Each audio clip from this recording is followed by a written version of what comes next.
The arrival of President Prabowo Subianto to U.S. on Sunday, the people of Indonesia living in U.S. welcome him with warmth. Let's find out more with Indonesian Diaspora in U.S., Ibu Shandra Woworuntu. Hello, Bu Shandra, how are you? Hi, I'm doing great. Thank you for having me in this conversation. Yes, thank you for joining us. So, Bu Shandra, how do Indonesian people actually feel when they know President Prabowo giving his speech at the UN Assembly? Actually, as an Indonesian diaspora, I also excited, right? And I believe most of Indonesian diaspora in New York, even though they're working, they're busy, but everybody excited why he comes to New York actually, and also it's attracted some of diaspora in the neighborhood want to know. Everybody curious what he wants to do here in New York, because not everybody understand about what is UN General Assembly. So this is the challenge.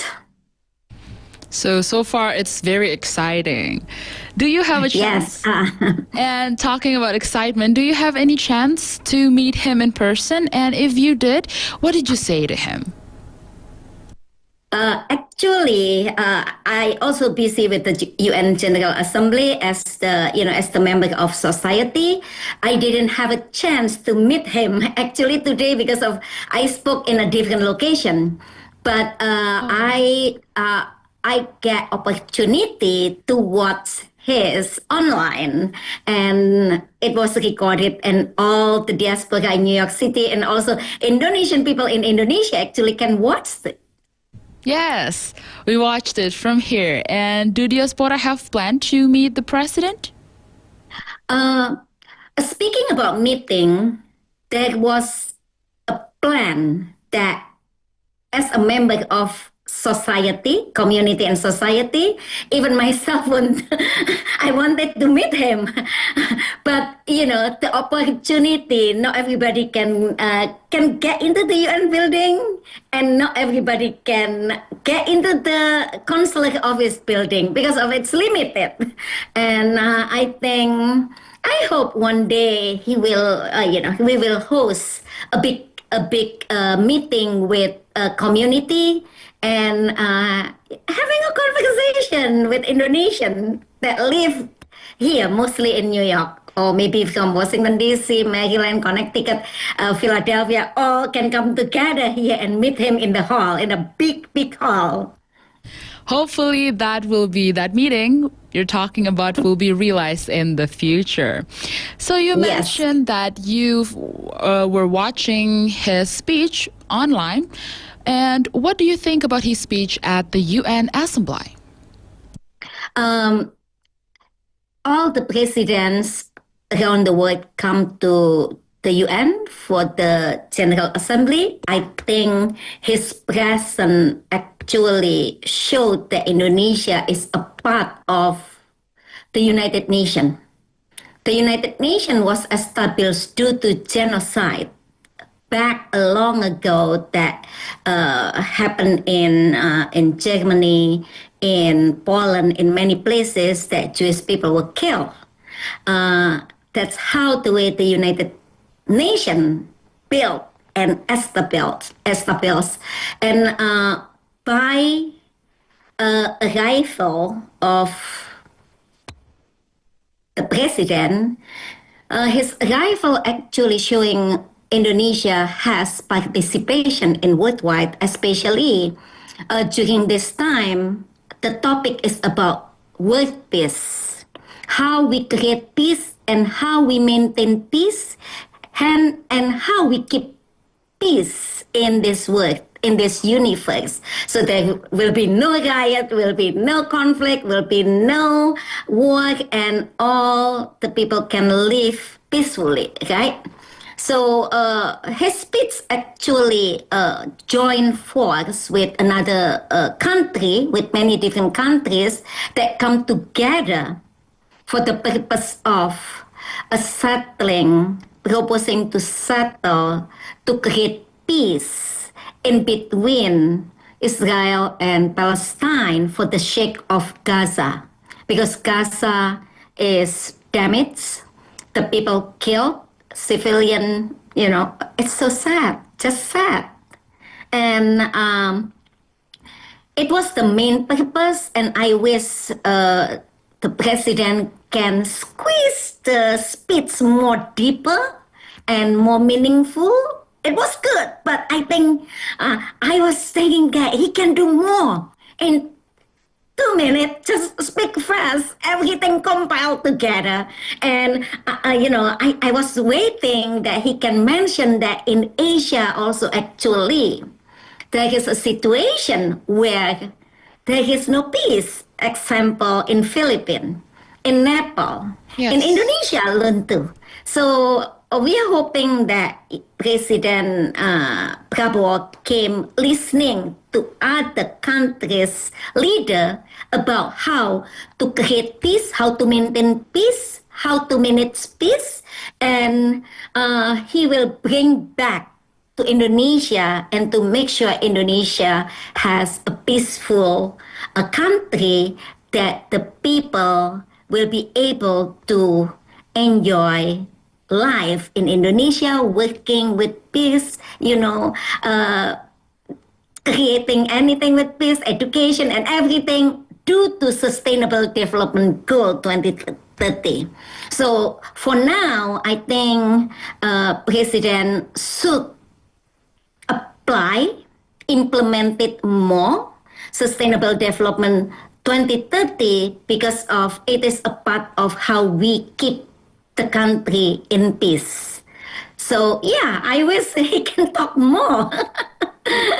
But it was okay, it was good, but I hope he can, he can wrote more deeper, more meaningful, and speak more with a passion and compassion. I see your point of view. And of course, you mentioned about this assembly is focused on world peace, especially in Gaza and for Palestinians. And you talk about how President Prabowo's speech needs more complexity and also have to be more compact. And I want to know, to be specific, do you think his speech, President Prabowo's speech, reflects Indonesia's position on global issues? He said that, so he said, not I said, he said that Indonesia is calling, Indonesia declared that Indonesia will join force to call peace between Israel and Palestine because of the situation of Gaza. I was surprised too that he can mention that the country calling for peaceful settlement. Okay, so now talking about the visit to Indonesia, of course, do you think this visit will strengthen the connection between Indonesia and its citizens abroad? If we talk about the connection in between his visit to America, I think only limited audience that met him. I think we need to create a meeting that layers of community members able to meet him, having a dialogue with him. Example, talking about what is the challenge of consular office? What is the challenges of the citizen of Indonesia? What is the challenges of diaspora Indonesia who live here, especially in New York, because of he come in New York. So I just speak about New York. So this is what was needed is creating invitation to many different stakeholders. Example, we have permeas, we have many different religious groups, we have many different Indonesian organizations, including mine, which is it's established by Indonesian, which is Mentari, which is like a community organization. There is Moving Rasa. There is Gapura in Villa. So if the consulate office willing, so this is number one, willing to prepare this for the welcoming president to New York. So I think the visit will be meaningful for us as Indonesian diaspora. For now, who met president is only the same people who always come to, who get access over there. Why it is not open? Because of Indonesian people, plenty here, about 5,000 to 7,000 that documented. Imagine if people come, work, and they don't make report, or they just live their life without any, without any connection with other people or with the consulate office or embassy. So this is what I was dreaming, that I wish that consulate office can put some of the community members to be listed. If they cannot come in person, there should be opportunity to come virtually, because of this is like, the first year of President Prabowo. Everybody excited to have a conversation, and I wish that Bapak Presiden willing to meet us in a different setting. If physically we cannot be there because of the space limited, okay, let's do hybrid. I want to see these faces through Zoom. So Pak President will meet maybe like 200 people in the Zoom, right? Maybe 500 people. So this is what I was hoping. So Pak Presiden can see the faces of Indonesian diaspora in New York, that still Indonesian face, even though my hair tends to become brown, but my heart is still Indonesian. My mind still Indonesian, speaks still Indonesian. That's indeed a very interesting and valid point. And finally, Bu Shandra, what is your hope for Indonesia in the future, especially after this visit? After this visit, my hope is, number one is more protection to diaspora in all the countries, not only in the United States, but all countries, because so many profession that Indonesian people went or migrate or refuse or move many different contexts, going to school, works, or maybe because of marriage, because of religious assignment, or many different things. And I hope there will be a protection that build up. And also, for the future, I hope the consulate office and the embassy will look at the victim that come and seek help, seek refuge for anything.